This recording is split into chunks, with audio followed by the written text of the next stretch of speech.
Hello, this is Lindsay. Welcome back to my channel. I have just a simple tutorial craft with me today. This is beginner level. So if you know how to cut with a pair of scissors and staple with a stapler, you have all the skills you need to make this.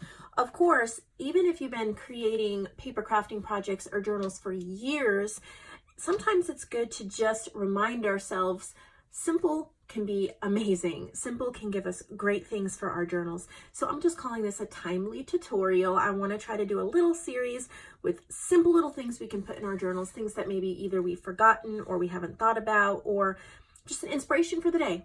So I'm going to be using a collage sheet from digitalcollageclub.com. Right now, Tina has incredible savings for all of my viewers. If you look in my description box below, you'll see the coupon codes, and it is a huge amount off, both a yearly and a lifetime membership to her website. She has hundreds of collage sheets like this in all different themes. These are little Victorian children postcards. They're mini postcards. They're adorable. They will go with so many different things. She adds new stuff every week as well. So definitely subscribe to her club. You do not want to miss what she has. So I'm going to be using this. I printed it out on ivory cardstock. She had it all set up, 8 to a page. I printed it on 110-pound ivory cardstock. This is going to be the cover of a little booklet that we make that will tuck into journals really easily, just for a few extra little pages for journaling or writing like quotes or notes or putting tiny ephemera or pieces in. So what we're going to start out with is just cutting them out. You can use a paper trimmer or a pair of scissors, whatever you like better. When I am actually cutting out images, even if they're rectangles, I prefer a pair of scissors over a paper trimmer. That is just my personal preference.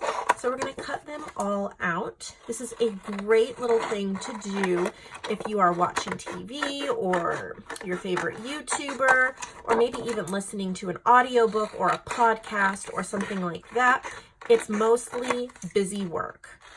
It's not complicated at all. I love how Tina has already added so many elements to the front of these that you really don't have to add anything else to make something adorable. You don't really need to add bunches of or other collage pieces or flowers or flatbacks or anything. Stamping, it's all done for you in a digital way. And you can print it out as many times as you like. So it might be nice to print out several sheets, and then while you are watching a movie, see how many booklets you can make. Save several for yourself, and maybe even pass a few little booklets along to your happy mail friends or other people that craft. I don't know if you can hear my guineas outside. My husband has a pet chicken and 3 pet guineas, and they can be really loud. So they're outside the window squawking. It's nice that she's distressed the edges digitally already. And when you print it on ivory cardstock, you don't really need to do anything else. I am going to, just for the sake of extra grunge, I'm gonna grab my ink pad over here. This is just the Stampabilities Brown. I recommend Stampabilities ink pads. They are cheap. You can often get them 50% off, which would make it only $1.50. They last a long time. This one was a weird one when I got it. It almost looks green, and it was kind of icky, but it works. So what I do, I don't even use a blending tool. I just hold the stamp pad and I rub it on the edges, and it just adds a little extra layer of ink or darkness. But you can totally skip this step. As you can see, the difference between inked and not inked is very minimal.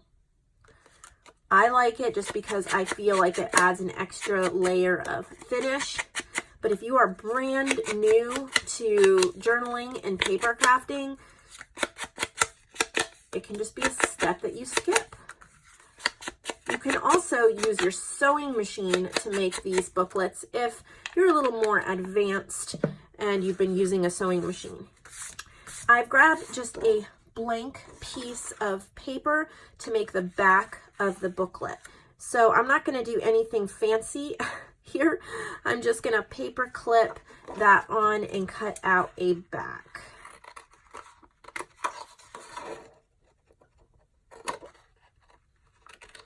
Go. So now we have a front and back cover. I will take my ink again just because I was using it, and around the back add a little bit of ink, but again, not necessary. So we have front and back cover for our little booklet, and I've grabbed 4 pieces of coffee dyed paper. All I do for my, I used to use the oven and all of that. I don't anymore. I just take a $1 dish pan from the Dollar Tree, and I pour a little coffee in the bottom. I put down a piece of white 20-pound printer paper, and then I get a spray bottle and I just spray on it, add another sheet, spray on it, add another sheet, spray on it. And I do, you know, several sheets, and then I set it outside to dry. It takes a couple days. I have set down some doilies and other things to make prints on it, but that isn't necessary. So all I'm gonna do is the exact same thing I did to make the back cover. I'm gonna clip the front on and cut it out. You can use your paper trimmer and you can measure exactly if you prefer, but this makes it super easy if you're watching TV or something like that. So now we have 4 little pages, a front cover and a back cover for our booklet. And right along this edge here, I'm going to take my stapler, and I actually have blue staples in here. I ordered them off of Amazon. If I remember, I'll put the link in the description box below. And I'm going to do 2 staples. I like colored staples because it looks more planned and purposeful than regular staples. It gives a pop of color, but not necessary. Whatever you have for staples, you could add 1 staple. You could just stitch with your sewing machine right down there as well. So here's what we have. All these little coffee dyed pages. If you do not have coffee dyed paper, use whatever you have. Any lined paper, plain paper, repurposed paper, stationery, junk mail, whatever you have, feel free to use. And there we go, little booklet. So let's just make a couple more together just for the sake of fun. Let's grab this one. And what we can do is we can clip more than one on here, save a little bit of time.